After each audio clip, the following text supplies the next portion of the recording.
మీడియాకి అలో లేదని ఏమన్నా జీవో ఇచ్చిరా? పోనీ అట్లానే ఇయ్యిర్రి. హ్మ్. కొండారెడ్డిపల్లికి, మహబూబ్ నగర్‌కి ఎక్కడికి పోకూడదు, కొడంగల్‌కి హ్మ్. మీడియా అనేటోళ్ళు ఎవడు పోకూడదు. లేకపోతే పర్టిక్యులర్‌గా ఏవైతే మాట్లాడుతుందో మీ ఆర్జే టీవీలో గాని, లేకపోతే మా న్యూస్ లైన్ గాని, మిర్రర్ టీవీ గాని, స్క్రైబ్ గాని ఇట్లాంటి ఛానెల్‌లు పోకూడదు. ఈ హ్మ్. ఛానెల్‌ల పేర్లు పెట్టు. అవును. పేర్లు పెట్టి ఒక జీవో ఇయ్యి.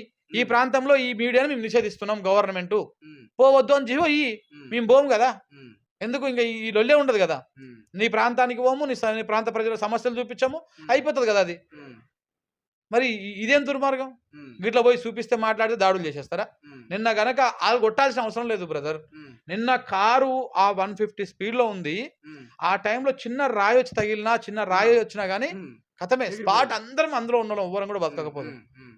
అంత దుర్మార్గమైనటువంటి పరిస్థితి నిన్న. హ్మ్. నిజంగా గూడా అంటే నార్మల్‌గా హార్ట్ వీక్ ఉన్నటువంటి వాళ్ళు, హార్ట్ అటాక్ ఉన్నటువంటి వాళ్ళు గనక ఆ కార్‌లో ఉంటే 100% హార్ట్ అటాక్ వచ్చేస్తది. హ్మ్. ఇప్పుడు ఫైనల్‌గా డిమాండ్ ఏం చేస్తాం?